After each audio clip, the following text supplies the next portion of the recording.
Welcome to Chat with Nat, the podcast where real conversations meet real life.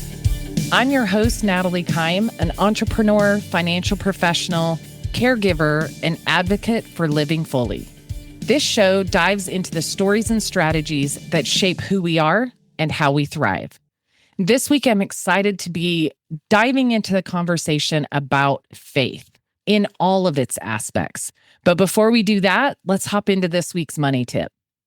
I'm going to challenge you guys to try out the 24-hour rule when it comes to purchases.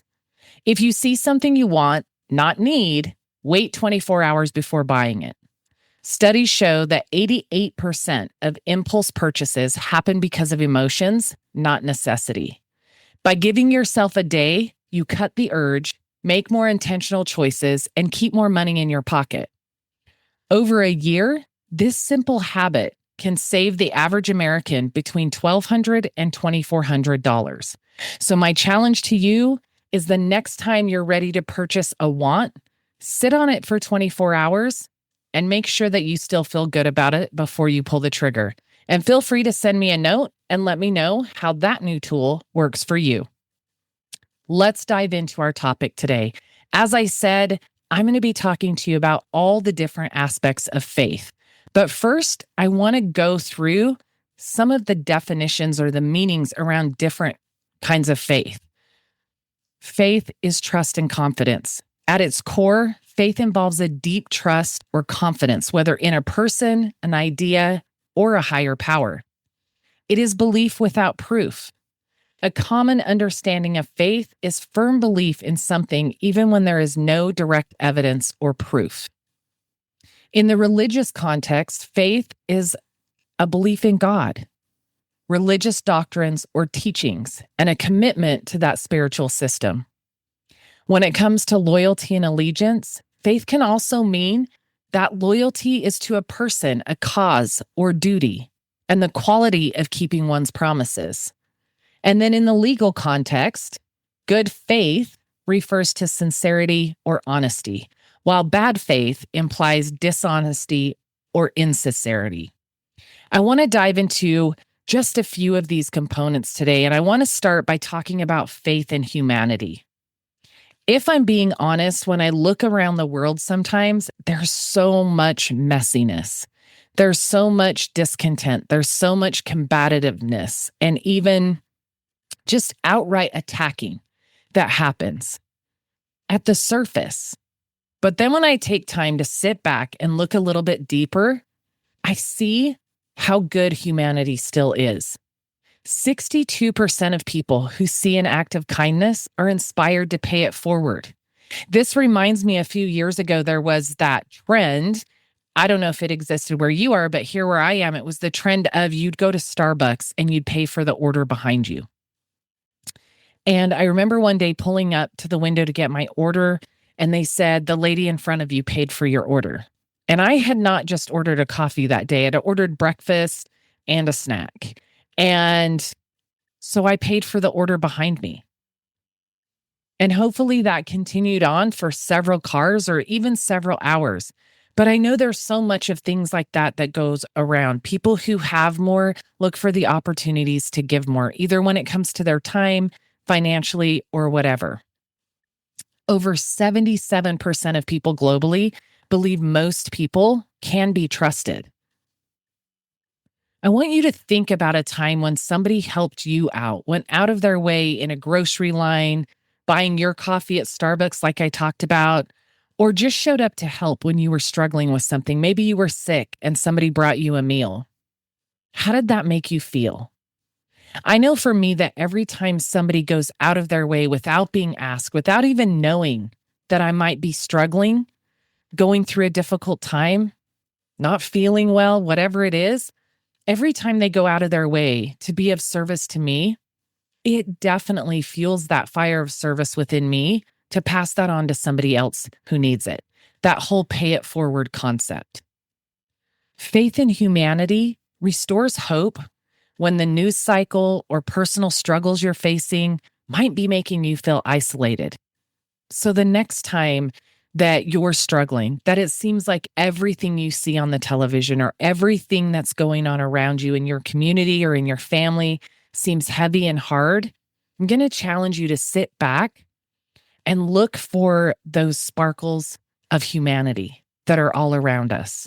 I truly believe there's more good than bad in this world, but unfortunately, the bad is thrown in our faces every single day. We have to actually make an effort to look for the good. I apply this in my work that I do. I was speaking to one of my agents the other day who was struggling. Life's throwing some things at him. Things aren't going as smoothly in their business as they hoped. And yet they have a lot of things that are going on. But she reached out to me and she said, I always call you when I'm struggling. And so I listened to the things that she had on her plate, the things she felt like were just attacking her. And then I reminded her, first of all, of who she is and that she never gives up. And that even though she struggles at times and reaches out to me to lift her up, to fill her up with energy and hope and excitement for the things she has going on, there are all of these things in her life and in her business that are going fantastic. And she said, that's why I always call you, because you're going to listen to where I'm at. And then you're going to remind me of everything I have to be grateful for. And gratitude is something I practice every single morning. I read my scriptures, I pray, I have my first cup of coffee. I might take some notes and even do my Bible study. Usually all in that first kind of hour or so that I'm up in the morning. But then I pull out my notebook and I write down 5 things I'm grateful for. Tiny things, the small things that are really easy to overlook from the day before. Because if I can find those small things to be grateful for from yesterday, I'm going to have more of that attitude of gratitude as I go through my day today. I'm building up that armor of gratitude around me so that as today happens and maybe some things don't go exactly how I plan them to, I just push through a little bit better. And it helps me stop and pause in a moment of frustration and think, gosh, this happened on that last client appointment, or I got this phone call today, or a client's policies got approved today. And so it just helps me look for the things to be grateful for in every single day by starting my day off with just a few minutes of gratitude. Now, the second area of faith I want to talk about today is faith in yourself. 70% of people experience imposter syndrome. And I know this is true for me. There have been many times in my career that I struggled thinking, am I qualified for this new promotion? In my business, am I ready to step into this full time? And I think this person is doing it so great. I don't know if I can do what they did, or I don't know if I'm qualified. And I remember somebody once saying to me that if I succeeded anywhere in my life, I could continue to do so in any new endeavor that I undertook. And that was a mindset shift for me to realize that my success from the past carries with me anywhere I go. And so I just need to stand in that confidence I had somewhere else. Yeah, I may have some things to learn in this new industry. I may have some challenges I face along the way, but I've faced and overcome every challenge in my past, both in my career, in my personal life, wherever it might be. And so I can continue to do that as I move forward. People who have a higher belief in their own abilities or higher self-efficacy are 3 times more likely to achieve their long-term goals. You've got to do the work on you. I trained my team this morning on mindset. And one of the things I said was you have to get up every day and dress for success. And I don't mean the clothes you put on your body. I mean, dress for success from the inside. And then I just had a meetup call with a new networking connection I made recently. And we were talking about this same subject, that you have to be always in the pursuit of personal growth and business growth to keep up with how fast things are moving today. and he specializes in AI and helping people to utilize that in their business.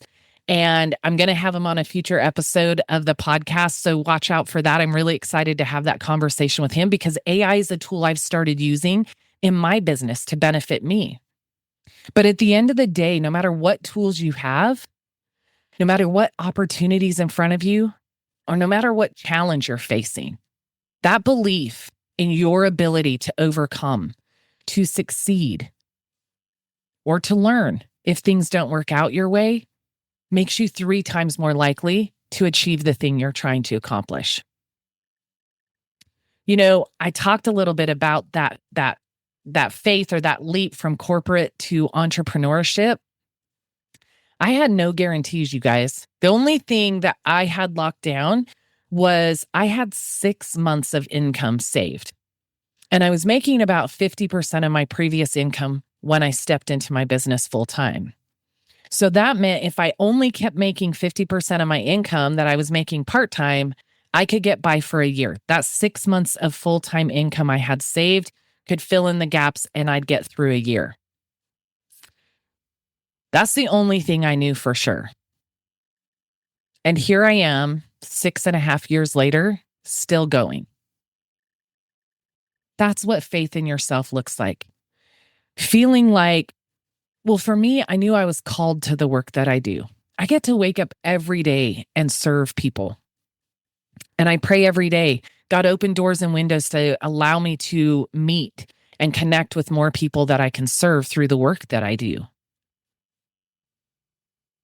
I had to step out in faith that I could do this. And I remember when I gave my notice at my job that I was retiring myself, I said to my boss, hey, keep the door cracked for me a little in case this doesn't work out. I might come back in a year. And the boss who I was giving my notice to, who was going to have to replace me, said to me, you won't be back. You're going to be amazing. So maybe when you're struggling a little bit on that individual faith, that confidence that you can do this thing, remember to lean on the people around you. Let people pour into you and remind you who you are, and continue to work and focus on growing yourself. You know, they say that you become like the 5 people you spend the most time with, and that occurs in every part of your life. Who are the people you spend the most time with in your personal life, in your business, or in your job? Are they pouring into you, or are they draining you? Putting the right people around you to encourage you when you're struggling and who are also pursuing their own growth, expanding their belief in themselves and what they're capable of, those are the people that you need to be around so that that can continue to flow over into you. And when you're strong and when you're doing great and your belief is growing, your faith is as high as it can be in that moment, it's pouring over into someone else as well. Faith in yourself is a muscle. The more you use it, the stronger it gets. So make sure that you're practicing it every opportunity you get. And by continuing to grow, you continue to challenge yourself to do exactly that. Strengthen that muscle of faith in yourself. Now, the third kind of faith I want to touch on today is the religion or higher power side of faith. For me, this is a game changer. When I started my business, before I started my business, so it was about 7 years ago, I had a huge upheaval in my life, and I've talked about that story in depth in the past. But the first thing I did was I went on a faith journey to grow my faith in my higher power, to connect with my higher power at a very personal level and get me through that really difficult time. And the second thing I did was the personal growth. So first, I was building my faith in my higher power. I was leaning on God to get me through. And whatever that faith is for you, having a belief in something bigger than yourself is an absolute game changer. And in my humble opinion, absolutely necessary. So I started with my faith from a religious standpoint, and then I was working on building myself. and my faith in myself when I came across the business opportunity that I have today. And I think the only reason I saw it for what it was is because of that work I had done. I truly believe I was called to do the work that I do. And so leaning on my faith on a constant basis is so important to me. And taking on my parents as a caregiver, they live with me. That was a big shift, a big change in my life. And I'm so grateful that I have the opportunity to do it and that I was in a position to bring them into my home. And because of my business and working from home full time, I'm able to show up for them. It's all because of where I started 7 years ago in leaning into my faith to grow stronger through my relationship with God that helped me strengthen every other area of my life for what only He knew was coming down the road. 84% of the world identifies with a religious faith. People with religious or spiritual practices are 29% more likely to report a higher life satisfaction and resilience. There's something to get us through when life is hard. There's something that helps us to dream and believe everything that we desire, everything that we want to create in this world is possible. Over the last 3 years of my parents living with me, there have been a lot of times I've had to lean on my faith as I was growing and understanding how I needed to show up for them. Understanding when I needed to step back and help make sure that their independence was being maintained as much as possible. Patience. Making some renovations to my house that my parents needed from a safety perspective.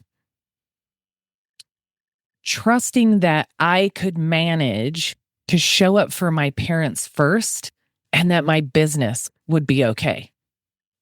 See, I believe that you should build your business around your family, not your family around your business. And I've been able to do that. And I truly believe, without a shadow of a doubt, that I wouldn't be able to if I hadn't gone on my faith journey 7 years ago and stayed on the faith journey to this day. Because life can get heavy. People can disappoint you. Employers can let you down. But I believe with all of my heart that God is always there to pick us up. So whatever your faith is, whether it's God, the universe, whatever that is, it's something bigger than you. There's a purpose for you and for what you do. Tap into that. Let that be the foundation on which you build everything else. Because when life gets hard, when things get heavy, when disappointments happen, that faith might be the only thing that gets you through until you can see yourself again and lean on your personal faith in who you are and your abilities. Do you see how these different types of faith are stacking on each other? That's how it works, y'all. If you focus on the negative, the disappointments, the frustrations, the anger in any situation, that's what you're going to see more of. But when you focus on having faith in humanity, in yourself, and in a power greater than you, what you see is opportunity, blessings, and it's easier to step out in faith when nothing is guaranteed and trust that it's all going to work out. To bridge these three components of faith together, I want you to look at it like this. Humanity reminds us we're not alone. Self-belief reminds us that we're capable. And religion reminds us that we have a purpose. Hope and optimism are linked to better health outcomes and even longer life expectancy. I hear so many stories of people that get severe medical diagnosis and they refuse to give in. And it doesn't mean that the outcome is what they ultimately want it to be, but their battle against cancer against whatever the disease or the disability is a little bit lighter because they refuse to give in. And I've also heard stories of people who just couldn't see past the diagnosis. And we're not always in control of that. As a matter of fact, we're probably not at all in control of that. But I'm a firm believer that faith plays a very significant part in every difficulty we face, but those health outcomes especially. I believe in miracles, and I believe that every single one of us can accomplish everything that's on our hearts because it wouldn't be there if we weren't capable of doing it. I want you guys to think about your why. What's most important to you? And is there some work you need to do from a belief perspective, from a faith perspective, to make it happen? What are you leaving sitting on your dream board or your list of goals? What are you leaving sitting there because you haven't stepped out in faith yet? I want to challenge you to pick up that list, to look at that dream board and find just one thing that you're going to focus on, that you're going to step into with faith, that if you do the work, you're going to get where you want to be. And if you don't get the ultimate result you'd like, I can promise you're going to learn something along the way. You're going to get better and you're going to get stronger in some area. And then you just tackle it again. Maybe you change a couple things up. Just don't stop. Keep moving forward in faith in yourself, in the world around you, and in that higher power that you believe in. I know that God's got me, and I believe that He's got you too. If today's conversation gave you hope or a new way of looking at faith, please don't keep it to yourself. Share this episode with a friend who needs it. And if you want more of my content, please go check out Chat with Nat on Substack and subscribe to get all of the content that I post there. I want to thank you for listening to this week's episode. And my hot take is, it's still hot. If you live in Texas, you know what I'm talking about. A friend of mine posted a reel just yesterday or the day before that cracked me up. And it said something about people in Texas realizing it's just false fall or fake fall, something like that. And there's this guy in this big old sweater because it was cool for one day. And he's just dripping with sweat in the heat. I don't know if you live somewhere like me. For a lot of you, it may be finally cooling down and staying that way. I know what I grew up in Utah. And so this time of year, it really was getting cool. You could throw on a sweatshirt and be comfortable. Right now in Texas, it's, mid to high 60s in the mornings, but we're still getting up into the mid 80s during the day. So, hey, I'm looking forward to it dropping down into the 70s, but at least we're not in the 90s anymore. So take advantage of whatever the weather is around you. Get out and fill your soul. Take some you time to go on a faith walk and figure out maybe where you need to focus a little bit more. I appreciate you guys being here as always. And until next time, remember to focus on your 5 F's and be sure to make time for joy.